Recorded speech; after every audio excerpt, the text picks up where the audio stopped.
Hey y'all, what's up? This is Stephanie and this is Wrestling Color Podcast right here on YouTube. Make sure you thumbs up the video. Make sure you follow me. Make sure you get into all the other content and the latest videos that I got up here. Make sure you tell a friend to tell a friend and tell that friend you hate to come and join me in this journey of black women talking about wrestling. It's a good time to be black and enjoying wrestling. Yes, I say the word black a lot. Yes, I do. Over here at Wrestling Color Podcast. Make sure you follow me on Instagram, Twitter, and Pinterest. Right? I do post stuff on Pinterest. Follow me over there so we can look at pictures. Listen, if I didn't say it, I just want to take this time to talk about briefly Bianca Belair when she was in the ring with Becky Lynch this past Friday. And she had on a two-piece, bedazzled short set with the little bikini top. And let me tell y'all something. She had on these kind of like heeled booties. Let me tell you something about this bitch. Hold on real quick. Because she was oiled up. Them baby hairs was pumping. Hair laid. Makeup for the just done. She was greased up. And them muscles was something else. Let me tell you, listen, give Bianca Belair a round of applause, please. Listen, let me tell y'all something real quick. By no means am I into pussy, right? I love me some dick. I could sit on this podcast right now and focus on the type of dick that I love. But when I see a bad bitch, I have to say, damn. When I tell you she was stacked like a pile of gold fucking bricks. When they say brick house, Bianca Belair. I said, Montez, listen, man. Kenny, is that his name? Kenny? Kenneth? You caught you a good one. That's a fine black woman. The way I said, how can I suspend reality and really think that Becky Lynch could beat this woman in real life? Them fucking muscles and biceps and cuts, and she just was pretty. Oh, Bianca Belair, everybody. Bianca Belair.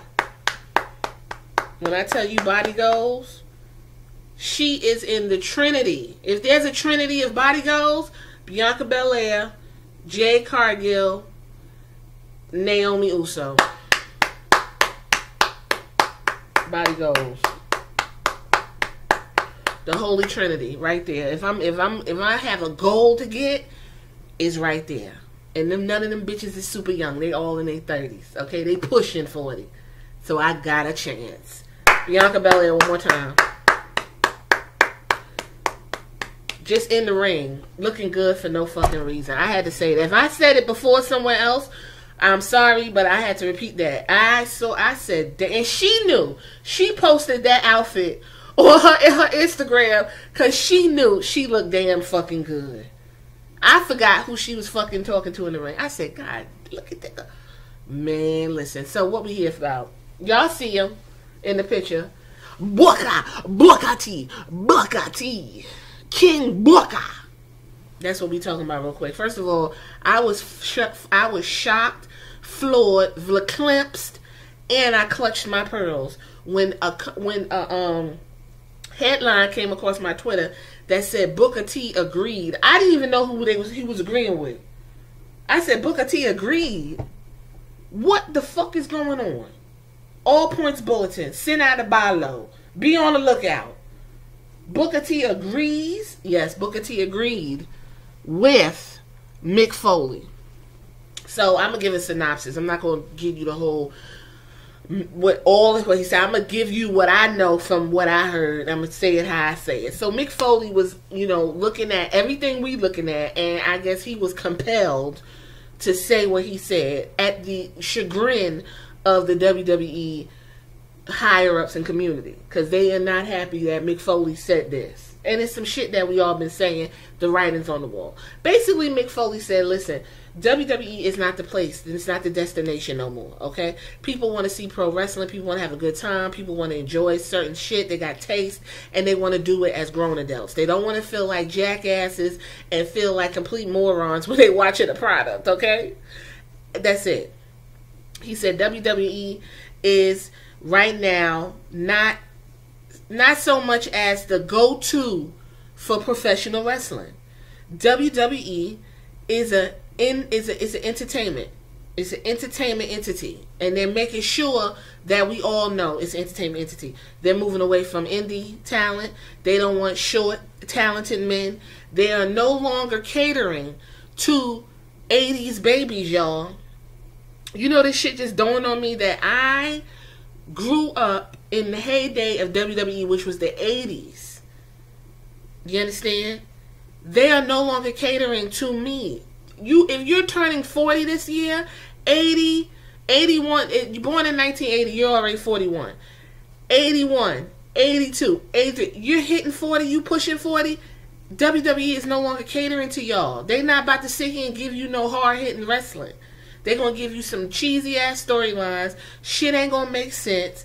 These motherfuckers is going there to, chill, enjoy some shit, run after the 24/7 title, kick back, do the minimum, mediocre shit, and it's for the kids.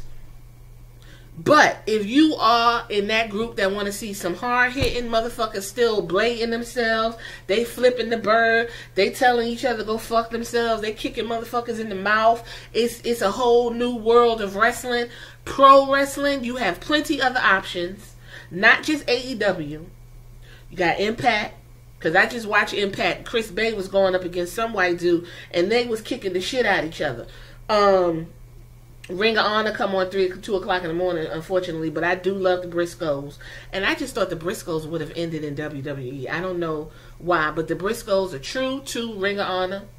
They over there tearing it up. New Japan is getting more popular by the day.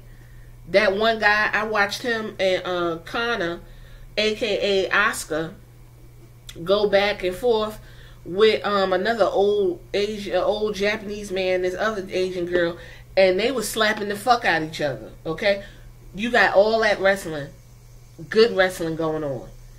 Basically, Mick Foley said WWE ain't the standard. It ain't for us no more. It's also, if you get tired of that rough ass wrestling, you can always turn to USA Fox or Hulu, and you can see some nice soft wrestling. Okay, and I'm gonna tell y'all for real. I showed my son the match against, it was Triple H, Stone Cold against the Hardy Boys, and when it came time for them to brutalize Lita, my boy didn't like that shit. Now, my son's 10 years old. He was like, this is ridiculous. He said, somebody ring the bell. They ringing the bell. Somebody get her. Why he doing it? He was floored by the way they was beating up on Lita. He said, they ain't supposed to do that. That's not how they supposed to do that, woman. Why they doing that? Because he grew up with the nice, soft WWE. He didn't grow up with that WWE. I grew up with them whooping up on them women and slamming them down like that. I even showed him the match against Eddie Guerrero, and it was Lita was paired with this Spanish guy. I forgot. Damn. And that's the famous spot where Eddie Guerrero slammed her full force on the ground, on the mat. Blew my son mind. He said, no, you're not supposed to do no woman like that. He ain't used to that type of shit. When I grew up watching that shit, I was probably in my teens though, but I was like, hell yeah, kick her in her mouth. Everybody ain't with that shit. So like I told y'all previously, we will be going to Extreme Rules. I got those tickets early. I didn't know what was going to happen at SummerSlam happened because I wouldn't have probably bought them goddamn tickets. But whatever, we got it. He's going to have fun. We already went to Raw about 3 years ago. He had a good time. Would I take him to see AEW? Yeah, I probably would, because he's pretty mature, and I cuss all the time. There's really no big deal with all that, but I think he would enjoy that too. So with that being said, Mick Foley said all of that, and Booker T agreed, and that blew my mind, because Booker T don't agree with nobody. So let me tell y'all what Booker T said, the best way I could say it, and I quote, I think there's a lot of validity in the comments Mick Foley made. I cannot disagree with Mick Foley on anything. I know, right? I know, shucky ducky quack quack. Smart dude. Very, very intelligent as well. And he knows his stuff. Coming from Mick Foley, you got to take it and say, okay, let me look into this. One thing also, wrestling and young people and how things change. Just think about it. 20 years ago, UFC started, and from that point, kids who were 5, 6, and 7 years old, were watching UFC. They gravitated to it. It was something new to them. Right now, AEW in its infancy stages, but you got a lot of young kids. The first time they're watching professional wrestling may not be WWE. It may be AEW. Yes. And this is coming from King Booker. Now, I don't know, after King Booker agreed with Mick Foley, who was like having backstage heat, if that's what y'all call it, he got heat with the company. Booker might not be on the pre-show panels no more after agreeing that WWE got a problem. Even though we all know WWE got a problem, you can't be really saying that out loud. You understand? So Booker T believes WWE will lose their younger audience to AEW if they don't fix things quickly. He also thinks Mick Foley was right in his assessment of Karrion Kross, a character who should not have been on Change in the main roster. Mick Foley also said, and I said this, I think I have a podcast down there, because after I do a podcast, I completely forget what the fuck I did. After I make a little poster and post it, it's done. The fact that Karrion Kross, specifically, I wasn't on into him anyway, but the fact that Karrion Kross had all them smoke and mirrors, his wife was literally his backbone. You understand? His wife gave him the thing, and then they took him from over there, put him on Raw, and he looks like an action figure, something you could buy.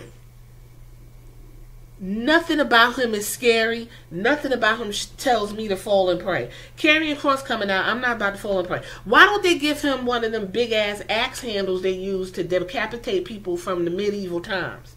I'm waiting for that to show up, because that's exactly how he looks. He looks ridiculous, but he's professional. He's gonna make do with what he got to do. But this was an issue I was having with NXT. You put all your investment in these characters from NXT, and they get to WWE and you fuck them up. Let's talk about Aleister Black. Aleister Black got this demon shit going on, or whatever he's supposed to be.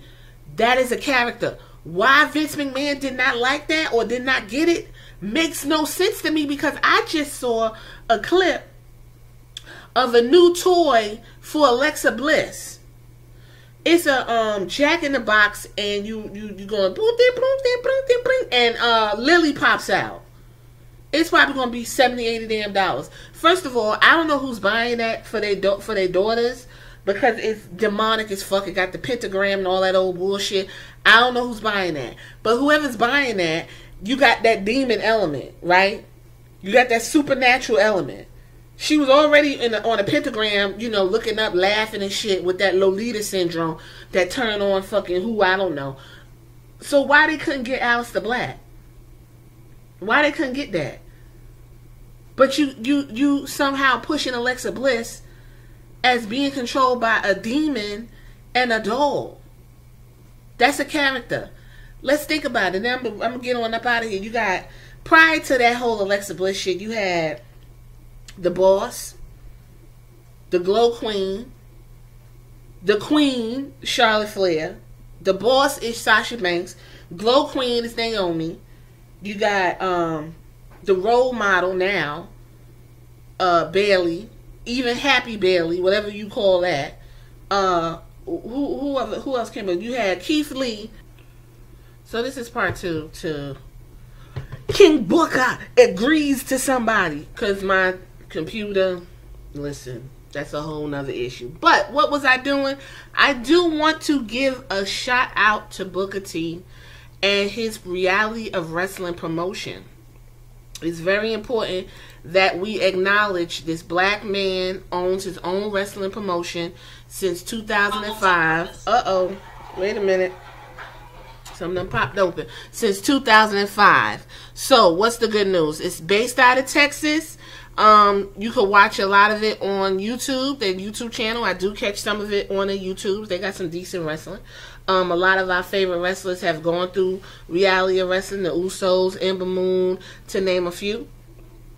So, with that being said, Houston, Texas, Reality of Wrestling is proud to bring its weekly episodic professional wrestling show to television markets around the country in partnership with CW, ABC, The Action Channel, Roku TV, and Right Now TV. Reality of Wrestling has been one of the most popular independent shows on YouTube, gaining 128 million views and 512,000 subscribers since its inception.